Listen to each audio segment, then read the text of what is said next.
mundial se estima que tiene anemia ferropénica. Chicos, si van a ver su celular, quieren comentar, pueden salir, no hay problema. Pero me distraen con su celular.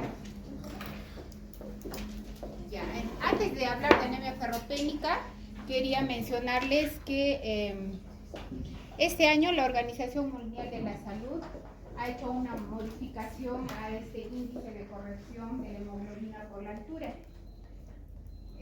La anterior clase yo les había mencionado que el factor de corrección era de 2.4, pero este año la Organización Mundial de la Salud ha hecho una corrección a este factor y el Ministerio de Salud lo ha publicado con una resolución ministerial.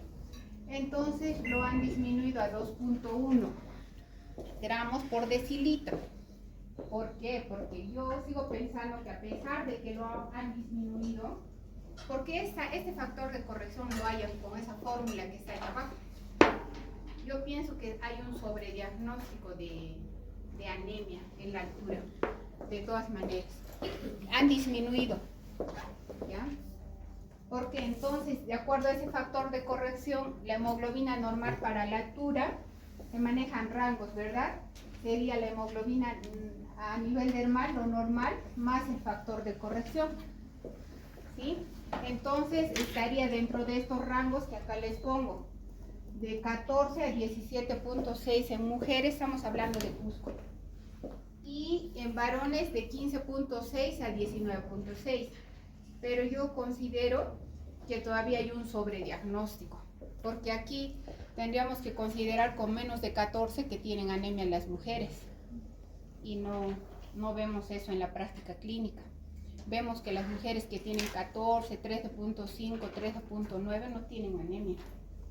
Entonces yo pienso que eso con el tiempo se va a ir modificando. O sea, ya han modificado, ya han bajado los rangos, pero yo pienso que igual sigue habiendo un sobrediagnóstico de anemia, ¿sí? Entonces, con menos de esos valores se consideraría anemia, con menos de 14 en mujeres y menos de 15 en varones. Creo que en los varones sí es un rango todavía aceptable, llamar anemia estamos en clase, con menos de 15 podría ser un valor todavía aceptable, pero en las mujeres con menos de 13 vemos que hay anemia acá a nivel del Cusco. Para eso necesitamos estudios, ¿no? Si quieren hacer algún estudio podemos hacer valores normales de hemoglobina E en altura acá en Cusco. Ahora vamos a ver lo que es primero anemia ferropénica. Y primero para ver este tema tenemos que saber qué es la hemoglobina. La hemoglobina está formada por fisiología. Hay cadenas de globina y el grupo hemo, ¿no es cierto? Acá podemos ver la globina que está formada por dos cadenas alfa y dos beta, porque la hemoglobina frecuente en adultos, la más frecuente es la hemoglobina A, ¿no es cierto? Pero a nosotros lo que nos interesa por ahora es por qué está formado el grupo hemo. Está formado por la protoporfirina y el hierro. Entonces, si hay deficiencia de hierro, no se va a sintetizar el grupo hemo. Y si no hay hierro, ¿cómo va a estar la protoporfirina?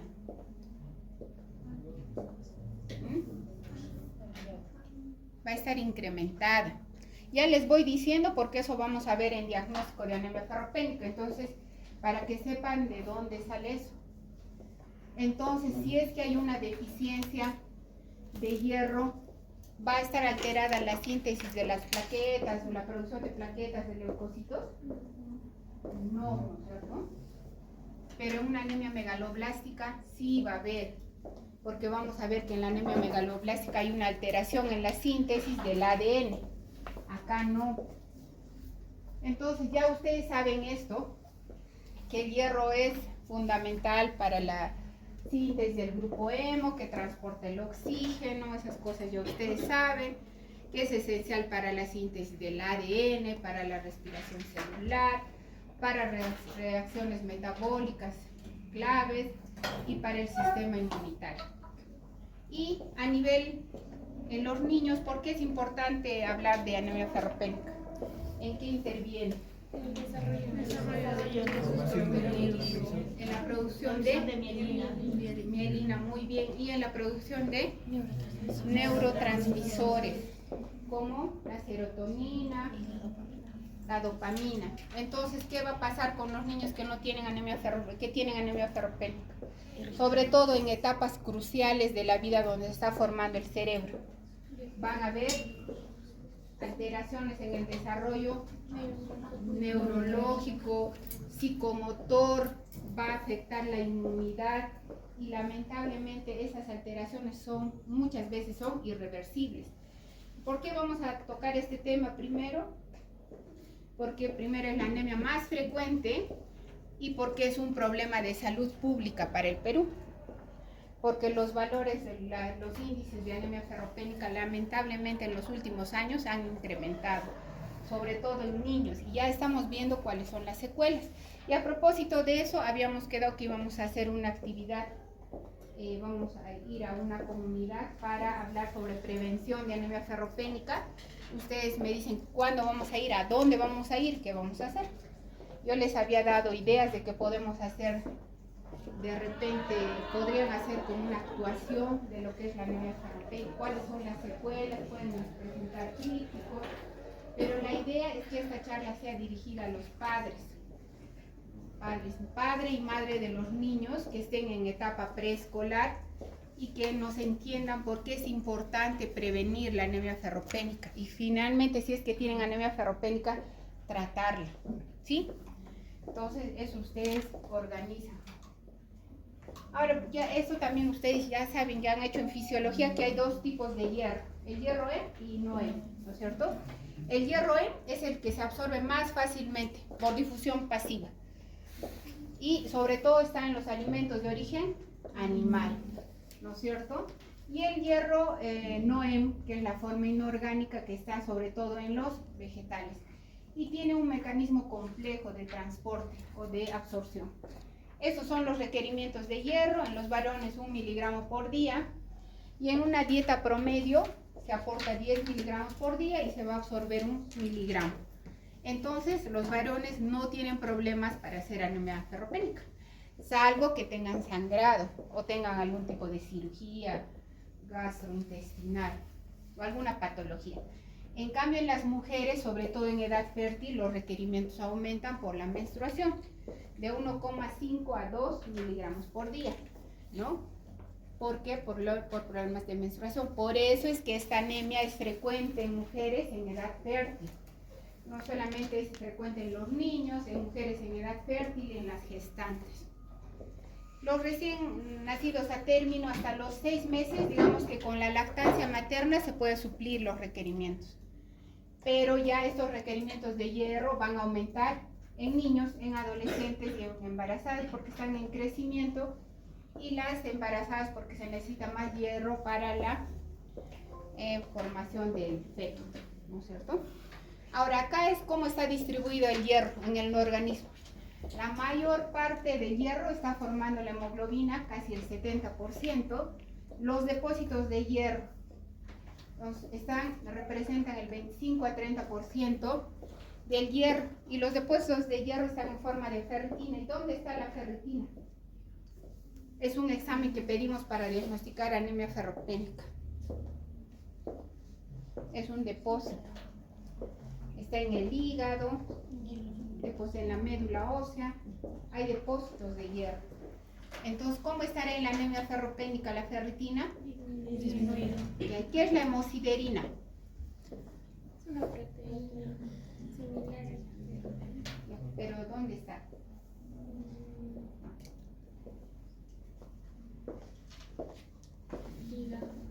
¿Perdón? ¿Dónde está la hemosiderina, chicos? ¿Cómo está en la anemia ferropénica? La hemosiderina está en la médula ósea. Si hacemos un aspirado de médula ósea y hacemos una coloración especial que se llama de Pearls, ahí vamos a encontrar hemosiderina. Estos son los depósitos de hierro.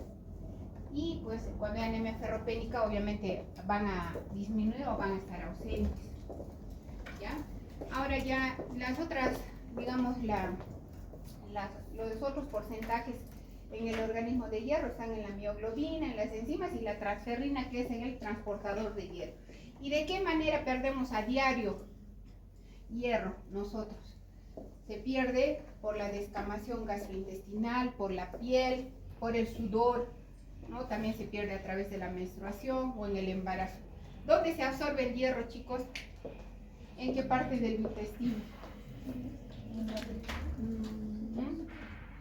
En el duodeno distal y en el yeyuno proximal se absorbe el hierro.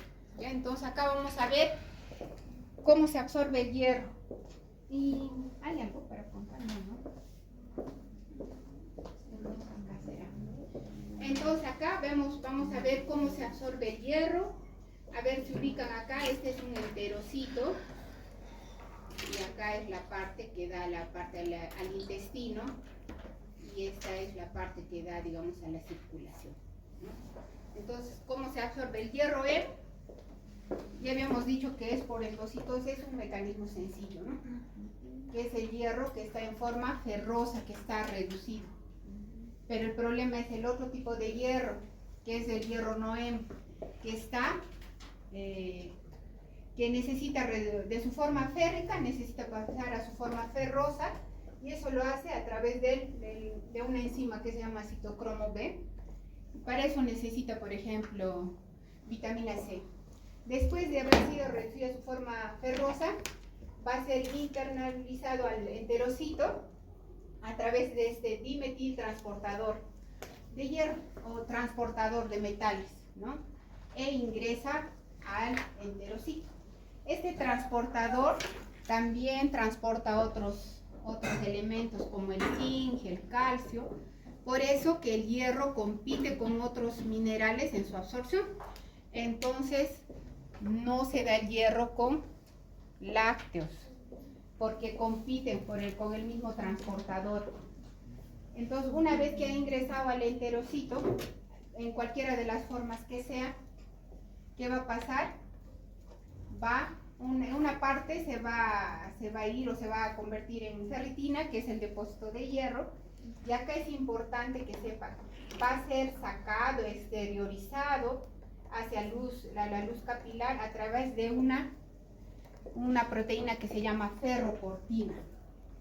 Esta, ¿no? La ferroportina no solamente está en las células intestinales, está en los macrófagos, en el hígado, en el vaso, que son donde se va a depositar el hierro o la ferritina. ¿Ya? Entonces, una vez que sea exteriorizado, va a ser otra vez de su forma ferrosa transformado a férrica por la efaestina. Y se va a unir a la transferrina y de ahí pues va a ser transportada, sobre todo lo que nos importa a nosotros, a los eritroblastos, a la médula ósea, para que se produzca el hierro. Acá es importante que esta proteína, la protoporfirina, tiene un regulador que se llama, ¿qué se llama, chicos? ¿Cuál es el principal regulador del metabolismo del hierro? Muy bien, la hepcidina. Eso ya sabemos, la hepcidina es el principal regulador. ¿Y qué va a hacer la hepcidina? Cuando la hepcidina está disminuida, ¿qué va a pasar? La ferroportina va a sacar hierro del interior del enterocito, o puede ser del macrófago hacia la luz del capilar, para que se pueda ser transportado por la transferrina. Pero ¿qué pasa cuando la hepcidina está incrementada? ¿En qué proceso se incrementa la hepcidina? En procesos inflamatorios, infecciosos, en la neoplasia. Entonces, ¿qué va a pasar? La ferroportina va a ser degradada y no va a poder ser exteriorizado el hierro a la luz capilar, por lo tanto no va a poder ser transportada por la transferrina y no se va a poder utilizar en la eritropoiesis, ¿sí? Entonces, no olvidar, acá la ferroportina, la hepcidina son las claves en la absorción, las claves de exteriorizar y en la utilización del hierro. No solamente para exteriorizar del enterocito, sino también del macrófago, que es donde se deposita el hierro. Ahora, una vez que es transportado a la médula ósea, imagínense que esto es la médula ósea y esto es un eritroblasto.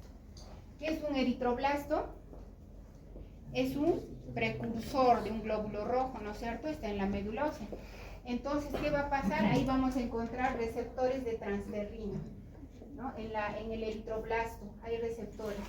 Y ahí llega la transferrina junto con el hierro. Y va a ser ingresado al eritroblasto por endocitosis y ahí se va a unir a la protoporfirina para formar el grupo hemo y junto a las globinas van a formar la hemoglobina. Entonces, si no hay transferrina unido al hierro, ¿cómo van a estar los receptores de transferrina? Elevados. Muy bien, elevados. Porque es otro examen que se hace para diagnosticar anemia ferrotécnica. Porque como no hay, van a estar incrementados, no van a ser utilizados. ¿Ya? Es otro examen. Ahora, esto es para ver cómo es el 90% del hierro que hay en nuestro organismo es reutilizado. ¿De dónde se reutiliza? ¿Qué pasa con los glóbulos rojos? Después de 120 días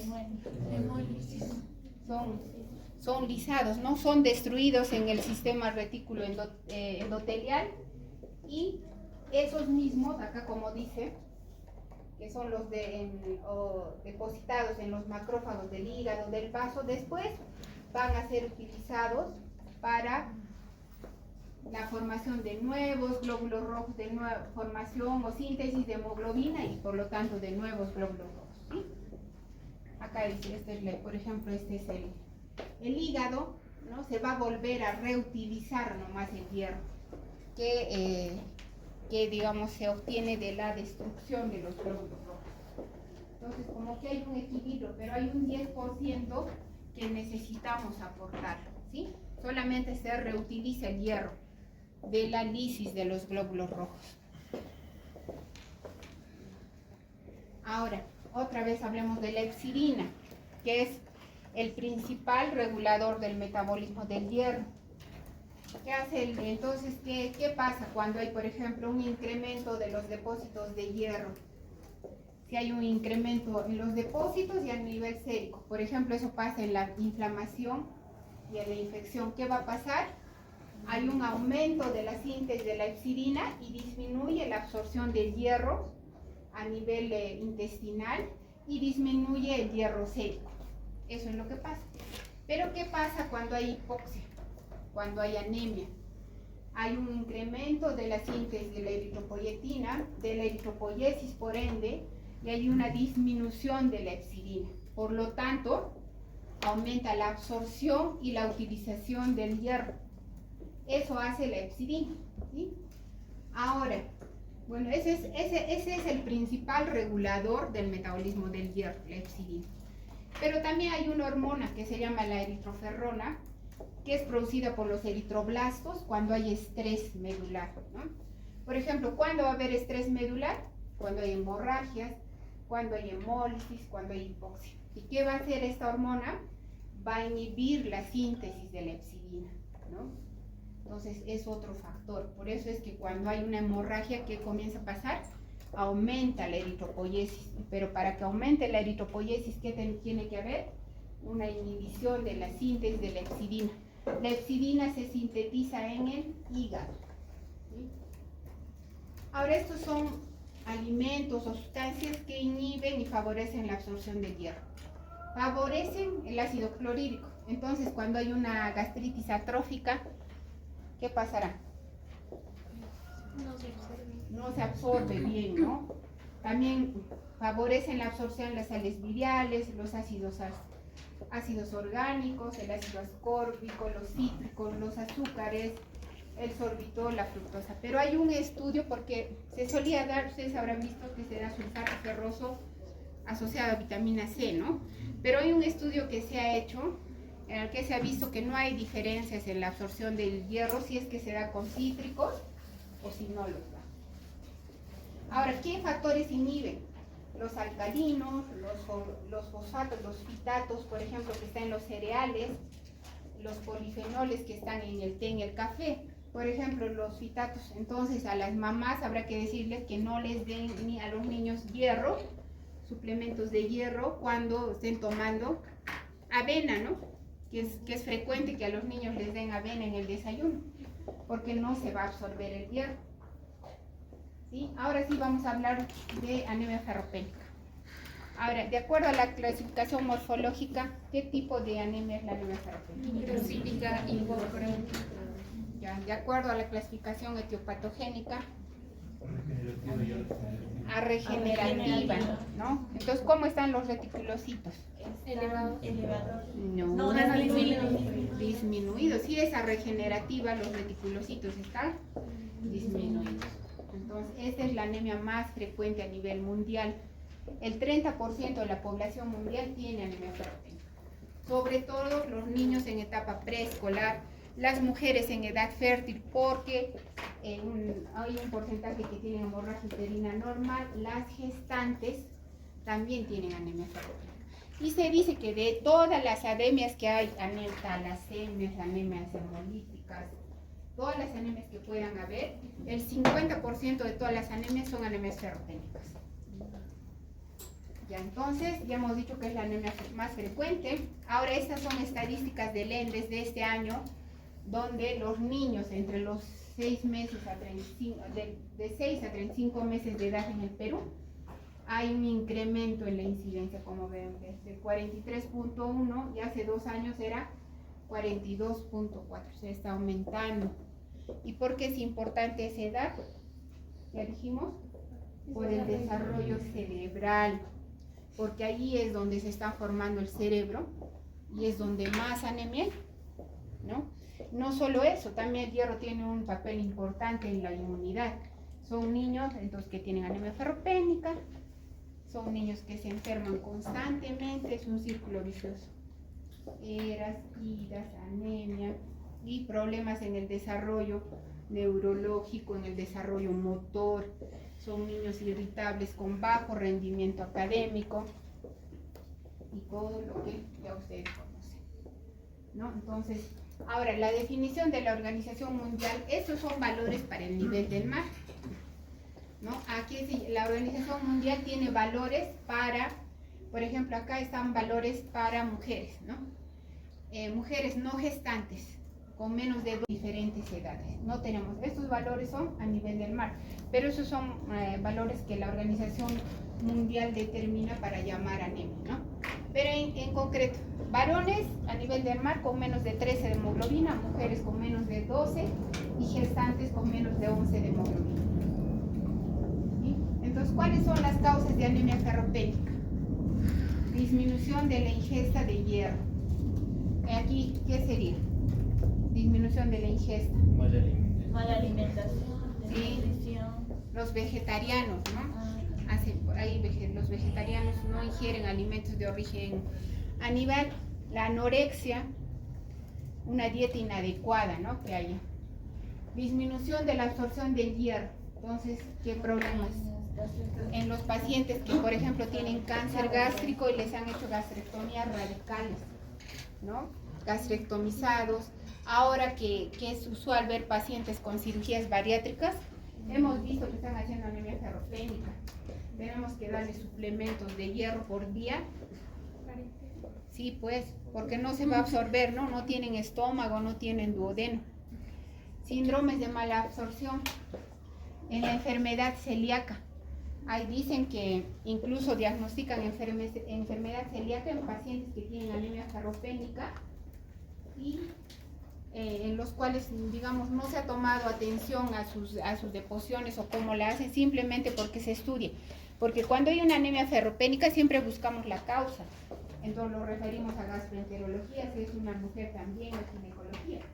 Y muchas veces las enfermedades de mala absorción, la enfermedad celíaca se han diagnosticado porque el paciente tiene antecedente de anemia ferropénica. Las parasitosis, ¿qué parásitos conocen que producen anemia? Pueden ser anemizantes.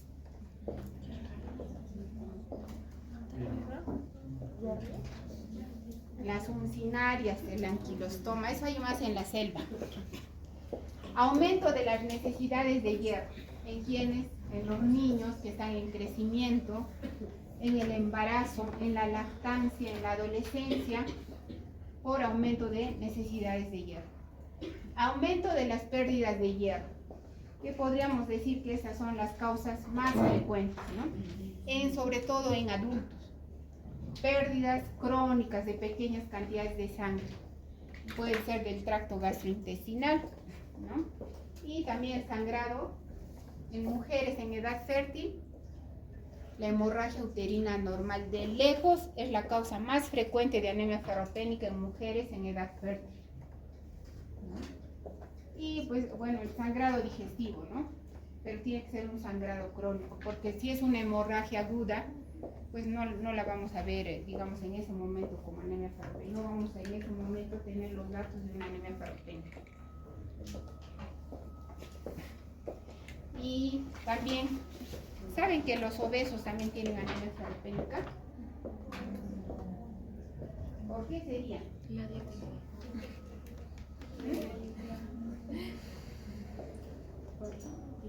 Porque ¿qué pasa en la obesidad? ¿Qué se sabe de la obesidad? ¿Qué hay? Es una inflamación crónica. Hay un proceso inflamatorio crónico. Entonces, ¿qué va a pasar con la epsidina? ¿Va a estar?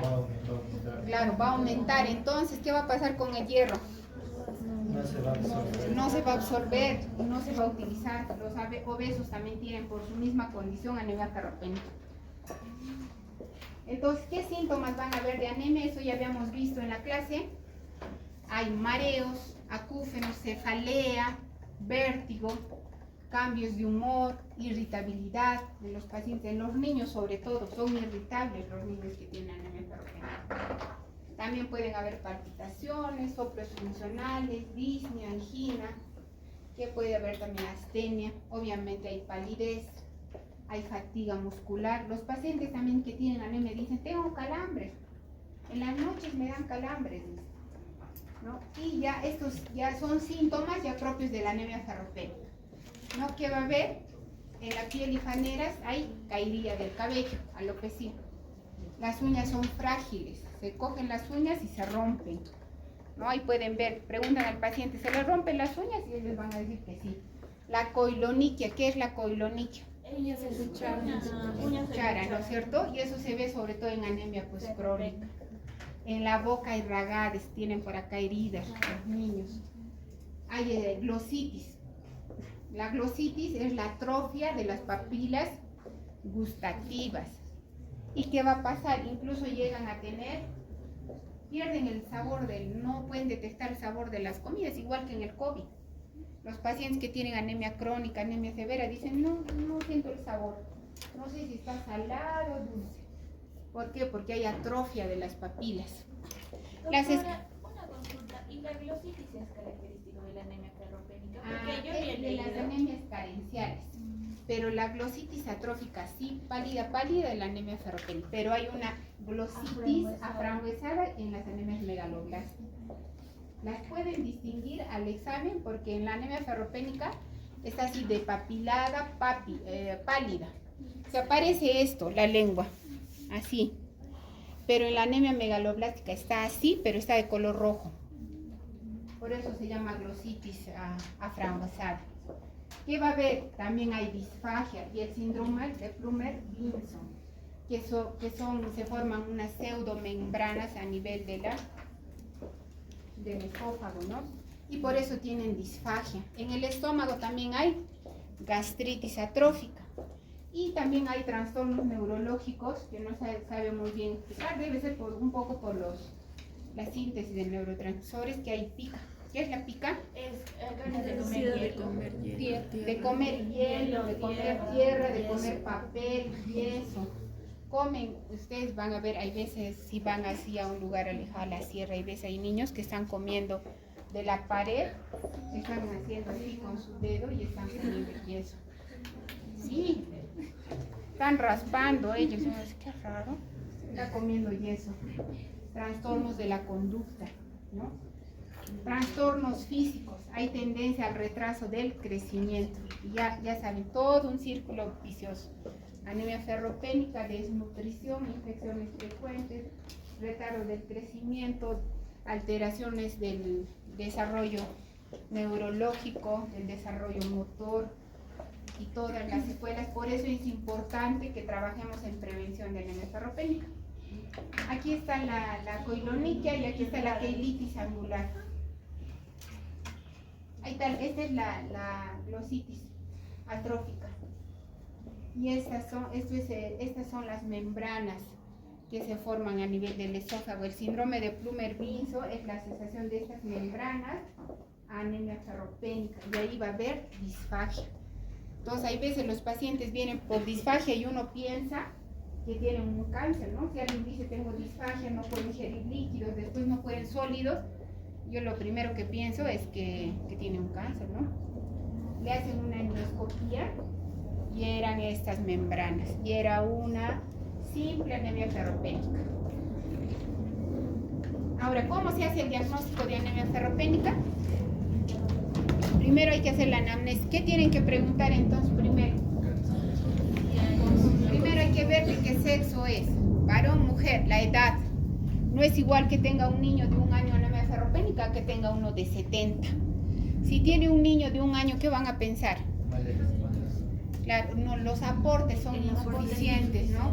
Probablemente hay que darle suplementos. Ahora ya las normas dicen que hay que darles, bueno, las normas dicen desde los 4 meses para adelante hay que darles suplementos, así no tengan anemia. Y si son prematuros, mucho antes, les comienzan a los 3 meses, porque el riesgo de que haga anemia ferropénica un prematuro es mucho más alto. Entonces tiene que saber la edad. Y si es mujer y tiene 30 años, ¿qué le preguntaría? Claro, lo primero, si es mujer y tiene anemia ferropénica, está en edad fértil, le tienen que preguntar cómo son sus menstruaciones. Pero si es varón y tiene 50 años, ¿qué le van a preguntar? He tenido un sangrado de hemorragia. Claro, datos de hemorragia digestiva. De repente ha tenido melena, hematemesis, hematoquesia, si ha tenido hematuria, de repente ha tenido epístasis, ¿no? También, ¿qué tienen que preguntar acá? Antecedentes. Acá. Por ejemplo, los pacientes que tienen cáncer de estómago, de duodeno, si han sido sometidos a una cirugía, hay que preguntar eso en los pacientes. O si sean obesos mórbidos que les han hecho cirugías bariátricas, tienen que preguntar antecedentes, ¿no? Hay que preguntar, ya habíamos dicho, sobre pérdidas. Ahora, también trastornos gastrointestinales, porque hay síndromes de mala absorción que van a inhibir la absorción del hierro, ¿no? Hay que preguntar cómo son sus deposiciones. La procedencia, ¿no? Si son, por ejemplo, de zonas de la selva, Puerto Maldonado, Quillabamba, hay que pensar en parásitos. Suelen tener parásitos, los niños sobre todo. Hay que preguntar sobre hábitos de pica y también preguntar a las mamás, ¿no? Cómo les va en el colegio a los niños. Y ahora en el examen físico ya hay que buscar signos carenciales en una anemia ferropénica, así se llaman, signos carenciales. Caída de cabello, uñas frágiles, piel seca y la glositis atrófica. Esos son signos carenciales. Tienen que buscar eso en una anemia ferropénica. Eso también puede haber en una anemia megaloblástica. En una anemia ferropénica va a haber hepatoesplenomegalia. Puede haber esplenomegalia, pero la causa... Pero sí, hay estudios que dicen que se encontró, no pues un vaso grande, ¿no? Un poquito, pues. Pero no hay adenopatías, no va a haber hepatoesplenomegalia importante. Ahora, ¿qué vamos a hacer para el diagnóstico? ¿Qué van a pedir? Primero, un hemograma. ¿Ahí qué van a encontrar? Primero, la hemoglobina tiene que estar disminuida. Y el volumen corpuscular medio está disminuido. ¿Por debajo de cuánto? Debajo de 80. Muy bien, de 80. Y en los niños por debajo de 78. Ya. ¿Qué más? Como en la lámina periférica, ¿qué vamos a ver? Hay esto. Esto se llama hipocromía. Así es un glóbulo rojo normal, pero acá aparecen picarones. Están pálidos. Eso se llama hipocromía. Anisocitosis se llama, miren, acá hay un glóbulo rojo grande, acá hay pequeñito. Eso se llama anisocitosis. ¿Y dónde lo van a encontrar ese dato en el hemograma? En el R. Muy bien, en el ancho de distribución de eritrocitos, que en la anemia ferropénica está incrementada. Eso nos puede ayudar también a diagnosticar anemia ferropénica. Ya habíamos dicho que los reticulocitos están bajos y las plaquetas las solemos encontrar algunas veces incrementadas. ¿Por qué creen? Porque están sangrando. Reactivamente suben las plaquetas porque hay sangrado. Hay trombocitosis reactiva porque hay sangrado. ¿Ya? Eso es, digamos, lo básico que pueden pedir. Un hemograma y ahí se dan cuenta, es una anemia microcítica. Entonces, si es una anemia microcítica, ¿qué posibilidades diagnósticas tiene?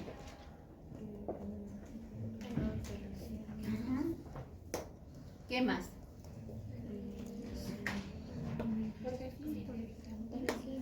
¿Qué anemias? Las talasemias, muy bien, son también microcíticas. ¿Qué otra anemia es microcítica? Las anemias por enfermedad crónica también son microcíticas, ¿no? Entre las anemias sideroblásticas también que vamos a ver después. Entonces, ahí ponen sus posibilidades diagnósticas. Pero si el ancho de distribución está aumentado, pues van a pensar más que es una anemia ferropénica. Si los reticulocitos están bajos, más pienso en una anemia ferropénica, porque la talasemia es una anemia hemolítica, entonces los reticulocitos van a estar altos.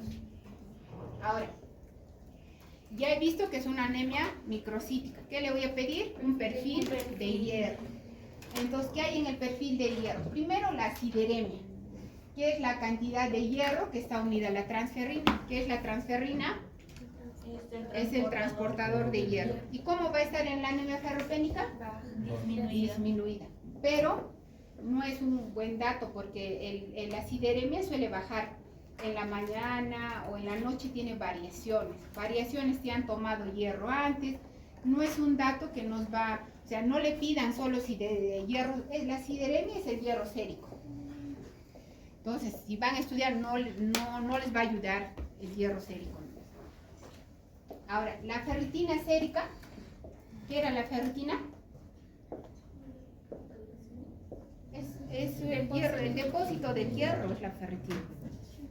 Pero acá tenemos un problema con la ferritina, que es un reactante de fase aguda. Entonces, ¿cómo va a estar cuando hay procesos inflamatorios, infecciosos, en las hepatopatías también? ¿Cómo va a estar? Va a estar elevado. Entonces, nos va a confundir, porque si va a estar elevado, ¿ustedes qué van a decir? No tiene anemia ferropénica. Entonces, solo tampoco nos sirve, ¿no? ¿Cómo va a estar en una anemia ferropénica? Disminuida, pero siempre y cuando el paciente no tenga un proceso infeccioso, inflamatorio, no tenga una hepatopatía, porque si la tiene, nos va a confundir. Entonces, ya vamos viendo. Ahora, ¿cuáles son los valores? Esto es de la Organización Mundial de la Salud. En adultos y niños, la ferritina debe estar por debajo de 15 microgramos por litro para llamar deficiencia de hierro. En niños menores de 5 años, por debajo de 12. Pero en el embarazo y en procesos inflamatorios debe estar por debajo de 30 para llamar deficiencia de hierro. En la insuficiencia cardíaca y en la enfermedad renal crónica debe estar por debajo de 100. ¿Se dan cuenta de las diferencias? ¿Por qué es importante la anemia, la deficiencia de hierro en la insuficiencia cardíaca congestiva? ¿Qué tiene que ver?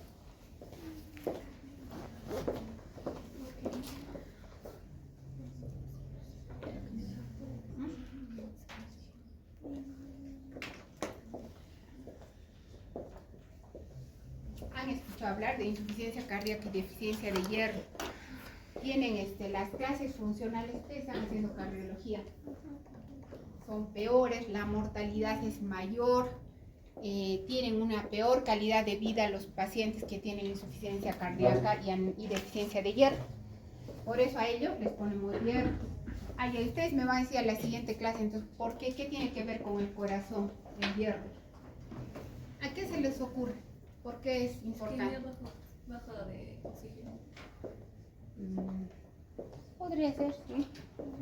Pero a ver, ustedes leen los mecanismos. ¿Por qué es importante? Si ven un paciente con insuficiencia cardíaca congestiva y le dan hierro, que tiene que ser endovenoso, va a mejorar su estado general. La mortalidad va a ser menor.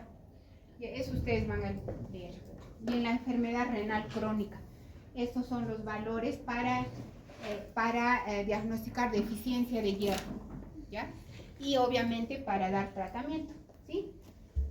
No es el mismo valor en procesos inflamatorios, en insuficiencia cardíaca, en enfermedad renal.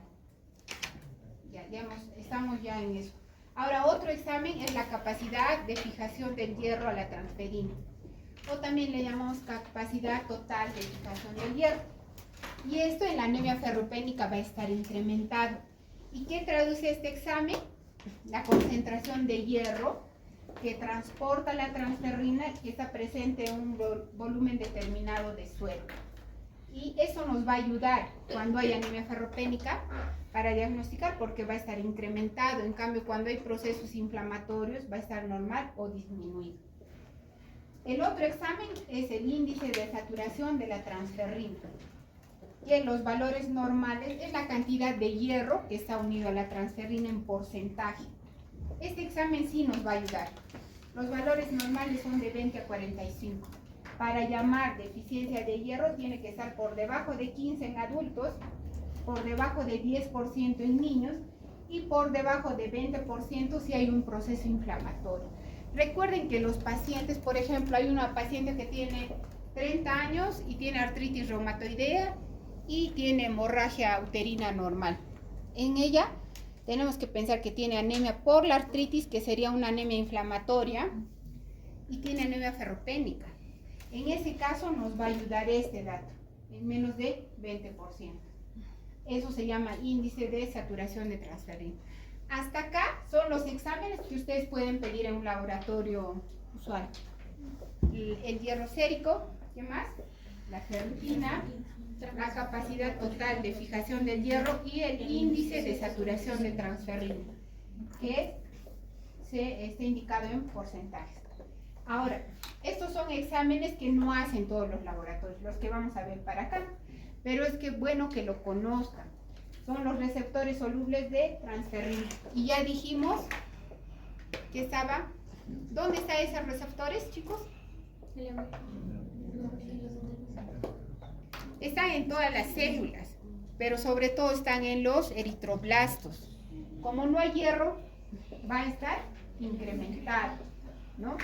Y lo bueno de este examen es que no se va a afectar por los procesos inflamatorios o por la enfermedad crónica. O sea, si pedimos este examen va a ser confiable. El problema es que no lo hacen todos los laboratorios, ¿ya? Después hay el receptor soluble de la transferrina asociada o entre el logaritmo de la ferritina. También es un examen que hacen que está incrementado en la anemia ferropénica y también no se va a afectar por procesos inflamatorios. Es otro examen también especial que se puede hacer, ¿no? Porque acá, hasta acá, ¿cuál era nuestro problema? Es que cuando hay inflamación, se nos hace el diagnóstico difícil, ¿no? Porque se van a alterar muchos, el índice, la capacidad total, la ferritina, el hierro sérico. Entonces, muchas veces estamos confundidos. ¿Será una anemia ferropénica? ¿No será? Entonces, hay exámenes que nos pueden ayudar a diagnosticar, ¿sí? ¿Qué otro examen hay? La protoporfirina libre eritrocitaria. ¿De dónde salía eso? De la formación del grupo hemo. Claro, el hemo está formado por el hierro con la protoporfirina. Como no hay hierro, eso va a estar incrementado, ¿no? Ahí, como dice, es un indicador muy sensible de eritropoiesis con carencia de hierro. Y no se va a afectar tampoco cuando hay inflamación o infecciones. El otro examen, pero que no es necesario hacer, porque tampoco es tan complicado diagnosticar una anemia ferropénica, ¿no? No le vamos a hacer un aspirado de médula ósea para diagnosticar anemia ferropénica, pero también, pues, si a alguien se le ocurre hacerle, pues la hemosiderina va a estar disminuida en la médula ósea. Este es un depósito de hierro de la médula ósea, ¿sí? Ya. Ahora, con todos estos exámenes, sobre todo con los más comunes, hemos llegado, por ejemplo, si es un adulto, tiene el índice de, es un varón de 40 años, tiene el índice de saturación en 5. La capacidad total de fijación del hierro está incrementada. La ferritina sérica, acá donde está en 10. Y la sideremia está disminuida. Está en 10. Y la sideremia está disminuida. Entonces es una anemia ferropénica, ¿sí? Entonces, ¿qué tenemos que hacer ahora? Una vez que ya hemos concluido que es una anemia ferropénica, bueno, vamos a ver esto. Pensé que pasaba ya al estudio. Porque, ¿qué tenemos que hacer si alguien tiene anemia ferropénica? Su compañera que está durmiendo tiene anemia ferropénica. ¿Qué tenemos que hacer? No. Claro, eso es, así como el tratamiento, lo importante es ver la causa. ¿Por qué un paciente tiene anemia ferropénica? Tienen que estudiar. ¿Por qué? Porque si no, después va a regresar otra vez con anemia. Claro. A ver, tiene hemorragia uterina normal, ya le dan hierro a su compañera, que ya ven que tiene sueño y está con su anemia. Ya le han normalizado, pero no han buscado la causa. ¿Qué va a pasar? Que unos veces va a volver. Entonces tienen que estudiar. De repente nos dice que tiene una hemorragia uterina normal. ¿Qué tendrán que hacer? Claro, se consulta en ginecología. Le pueden pedir una ecografía, por ejemplo, ecografía pélvica. De repente tiene miomatosis uterina. ¿Qué más puede producir una hemorragia uterina normal? Endometriosis. Ferropénica es más un embarazo ectópico, produce una hemorragia aguda en ese momento porque se ha roto pues el embarazo. Endometriosis, muy bien. Ovario poliquístico, pueden haber trastornos hormonales, o yo como hematóloga también podría pensar que tiene una coagulopatía, de repente tiene una enfermedad de von Willebrand. Entonces le preguntaría, ¿y sangras por la nariz? ¿Tienes gingivorragia? ¿Tienes epístasis? ¿Tienes moretones en el cuerpo? También, porque también podría ser que sea una coagulopatía la que tengo. Entonces hay que buscar la causa, ¿ya? Ahora, este es un esquema donde vemos las diferentes fases por las que pasa un paciente para hacer anemia ferropénica. Entonces, acá podemos ver la hemoglobina, volumen corpuscular medio. Este es el hierro sérico o la sideremia. Esta es la capacidad total de fijación del hierro. El índice de saturación de transferrina, la ferritina, la protoporfirina libre eritrocitaria. Esta es la hemosiderina, bueno, los sideroblastos también que se ven en la médula ósea. Y el ancho de distribución de los eritrocitos. Estos son valores normales, un paciente que no tiene anemia. Pero esto va pasando cuando hay una reducción ya de los depósitos de hierro. Entonces, ¿qué pasa? Lo que se va a alterar, sobre todo, es la ferritina, porque comienza a disminuir. Es lo primero que va a pasar. Se van a consumir los depósitos, como la ferritina. Pasamos a una segunda etapa, que se llama eritropoiesis deficiente en hierro. ¿Qué va a pasar acá? El hierro sérico va a bajar, la capacidad total de fijación del hierro va a ir subiendo, el índice de saturación de transferrina va a ir bajando, también que la protoporfirina libre eritrocitaria va a aumentar y los depósitos de hierro en la médula ósea ya están ausentes. Eso va a pasar. Pero acá, como pueden ver, la hemoglobina todavía puede estar normal o un poco baja. El volumen corpuscular puede estar normal o un poco bajo, ¿no? Pero ya la siguiente etapa ya se llama anemia ferropénica. Ya, pues, como su nombre indica, acá ya hay anemia. El volumen corpuscular medio ya está disminuido. El hierro sérico entonces va a estar bajo. La capacidad total de fijación del hierro va a estar incrementada. El índice de saturación de transferrina va a estar mucho más bajo, la ferritina mucho más baja, la protoporfirina libre eritrocitaria va a estar mucho más alta, la hemosiderina va a seguir ausente, el ancho de distribución de eritrocitos va a estar aumentado, ¿no? Y hay estos sideroblastos que se localizan en los eritroblastos, van a estar también disminuidos, o sea, no hay hierro y los depósitos de hierro en la médula ósea van a estar disminuidos. Entonces, no es que la anemia ferropénica se presente, un paciente comienza a tener sangrado y ya hay etapas. Por eso es bueno que cuando dan de alta a un paciente que tiene anemia ferropénica, les pedimos ferritina y nos aseguramos de que la ferritina esté normal. Así que cuando sangra, usará sus depósitos de hierro, no le dará fácilmente anemia. Ahora ya sabemos cuál es ya tiene anemia ferropénica. Esto es lo que les quería mostrar. Ahora tenemos que estudiar la causa. Y este algoritmo es lo que hay que hacer. Y eso va a depender de la edad del paciente, ¿no? Por ejemplo, ¿en quiénes es más frecuente la anemia ferropénica? En mujeres de edad fértil. Le preguntarán sobre las menstruaciones.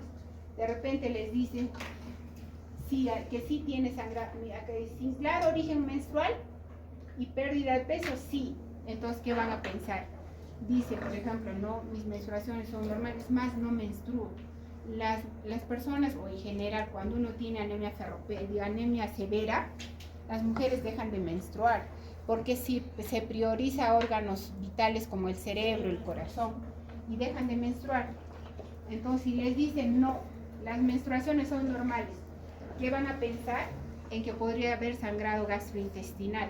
Como ustedes dicen, hay que mandarlos con un gastroenterólogo, pero a la vez le podemos estar haciendo, ¿qué buscar? ¿Qué examen le harían?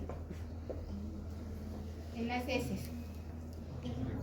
Debe no hay que estar haciendo, es que pedir para ver si hay sangrado oculto en heces. Y referir donde un gastroenterólogo le harán endoscopía, colonoscopía, cuerda encapsulada, para buscar si hay sangrado. Ahora, si dicen que sí, las menstruaciones son abundantes, pues tendrán que mandar a ginecología, ¿no? ¿Qué es lo más común? Eso es lo que más va a pasar, que es la causa más frecuente. Ahora, si son varones y son menores de 50 años, hay que pensar más en el origen gastrointestinal, hay que mandarlos a gastro. Y si son varones, o si son mujeres y varones mayores de 50 años, hay que pensar sobre todo en sangrado gastrointestinal. Evaluación por gastroenterología, pero también hay que preguntar por hematuria, por hemoptisis, por epístasis. Hay que preguntar también por otros tipos de sangrado que pueda haber, ¿sí? Eso es cuando pensamos en sangrado, pero si un paciente les dice que se ha hecho una cirugía bariátrica, pues hay un problema en la absorción, pero de todas maneras tendría que mandar la evaluación por gastro, porque no porque se haya hecho una cirugía bariátrica no puede hacer un cáncer también, sí puede hacer un cáncer de colon, puede tener. Entonces igual pueden pensar ustedes sí es un problema de absorción, pero a la vez hay que asegurarse y mandar a una evaluación por gastroenterología, ¿sí? Ahora sí son pacientes con cáncer, por ejemplo un cáncer gástrico, le han hecho una gastrectomía amplia. Entonces, ¿qué hacemos con ellos? Les damos suplementos de hierro periódicamente por vía endovenosa, porque ellos ya no van a absorber hierro. No solo hierro, sino que también no van a absorber vitamina B12, ¿no? Porque para absorber la vitamina B12, ¿qué necesitamos? Factor intrínseco, y el factor intrínseco lo sintetizan las células parietales del estómago. Ahora vamos a tratar, ¿no? ¿Cómo tratamos la anemia ferropénica? Pues usualmente el tratamiento es por vía oral, ¿no? Porque es una anemia crónica. Ustedes pueden ver, hay chicas que vienen a la consulta con 6 de hemoglobina, todas pálidas, pero vienen caminando con 5 o 6. Pues, ¿por qué? ¿Por qué vienen caminando? Están trabajando, vienen a la universidad, estudian medicina. Están en clases de hematología. ¿Por qué, chicos? ¿Por qué las pueden ver ahí sentadas? Porque hay procesos de adaptación. Claro, porque es una anemia crónica y se han adaptado en el tiempo. Pero a ver si a su compañero ahorita se le baja la hemoglobina 6.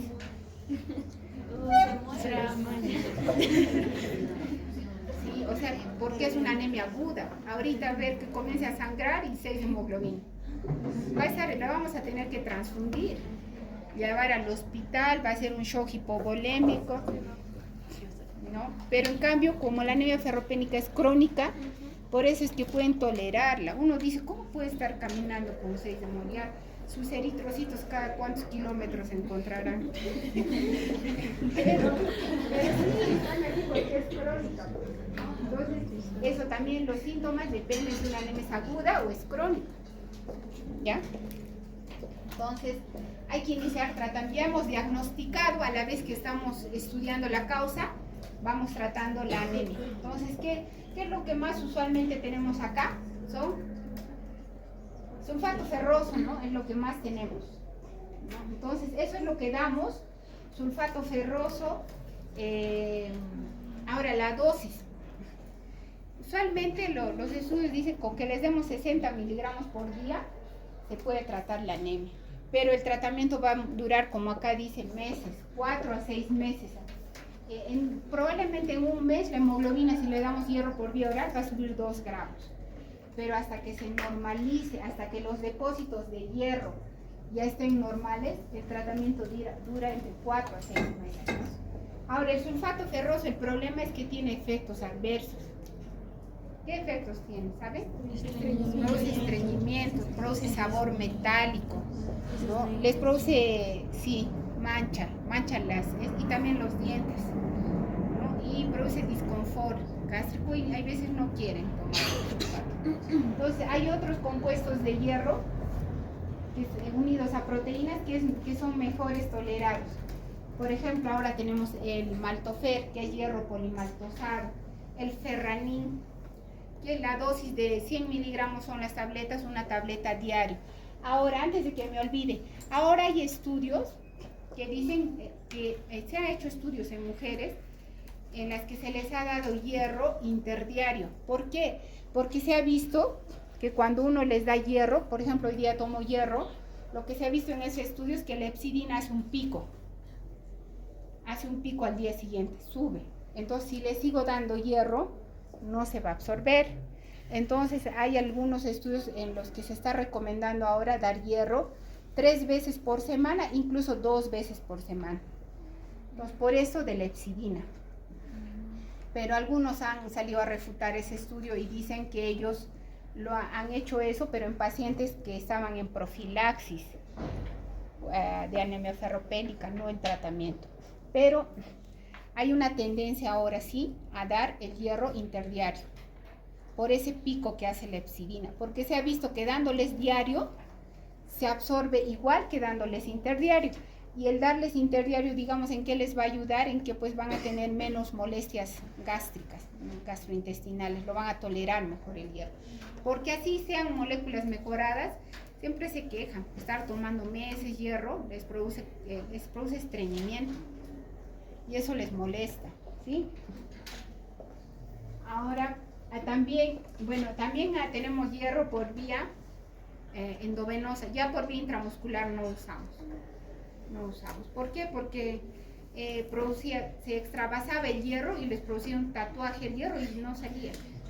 Sí, ya no se usa hierro por vía intramuscular, ahora se usa por vía endovenosa. ¿Y en qué casos vamos a usar hierro por vía endovenosa?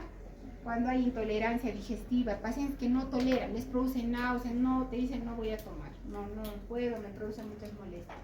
Cuando hay problemas de la absorción, problema con una cirugía, antecedente de gastrectomía, por ejemplo. O queremos que se recupere rápido porque va a ir, por ejemplo, una mujer con anemia ferropénica por hemorragia uterina normal que tiene un mioma uterino y la tienen que operar. Necesitamos que suba rápido su hemoglobina para que la operen. Ahí le damos hierro por vía parenteral, ¿no? Hay varios tipos de hierro. El hierro dextran, el hierro sacarato, que es lo que más usamos, y que son de 100 miligramos, ¿no? Ahora, la carboximatosa de hierro tiene 500 miligramos, se llama Ferinjet. Eso es bueno porque con 2 ampollas ya podríamos solucionar el problema de la anemia. El problema es el costo. Cada ampolla cuesta 600 soles.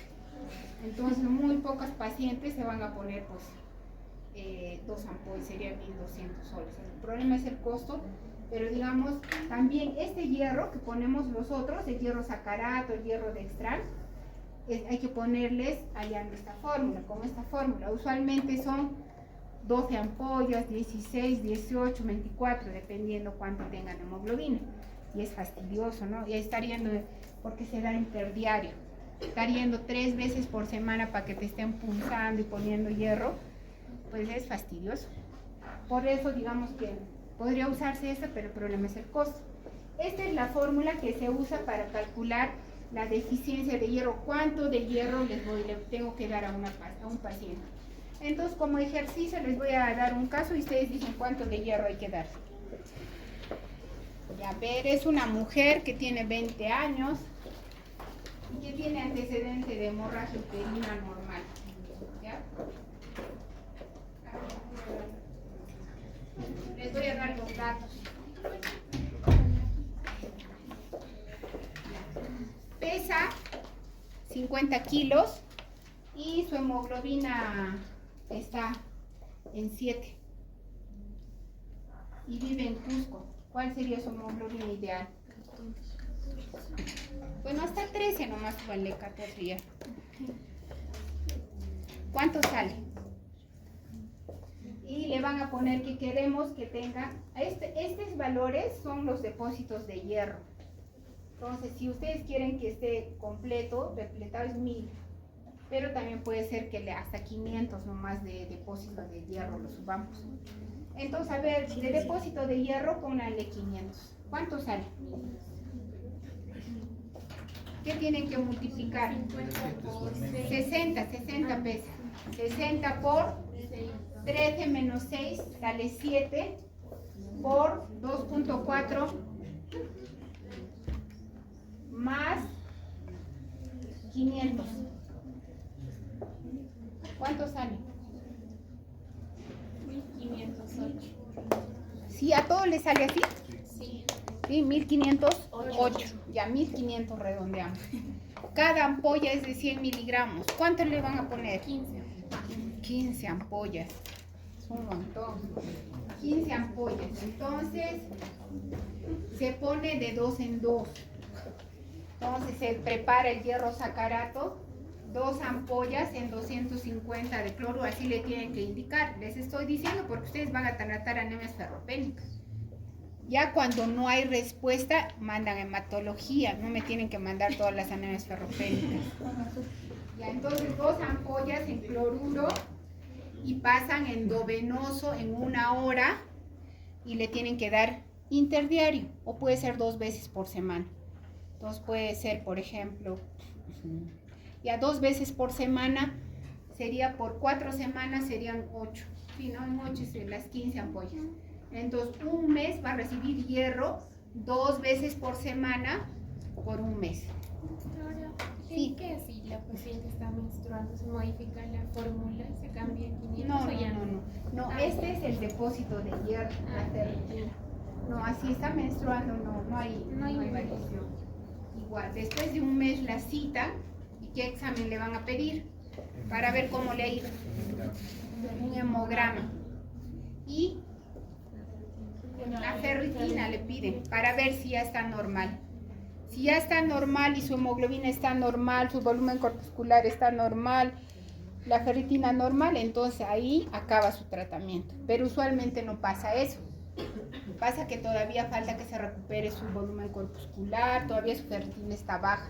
Entonces ahí lo que pueden hacer con esta paciente es darle por vía oral, porque también no la vamos a torturar todos 2 meses con vía por vía endovenosa, ¿no? Y ya después regresará con su evaluación por ginecología y les dirá pues que le han encontrado, no sé, de repente un mioma, ¿no? Mioptosis uterina, ¿sí? Así es. Ahora, para ya no estar haciendo esta fórmula, ahí no, en sus celulares buscan la calculadora para buscar calcular de deficiencia de hierro y ahí sale todo. ¿Cuánto necesita de hierro?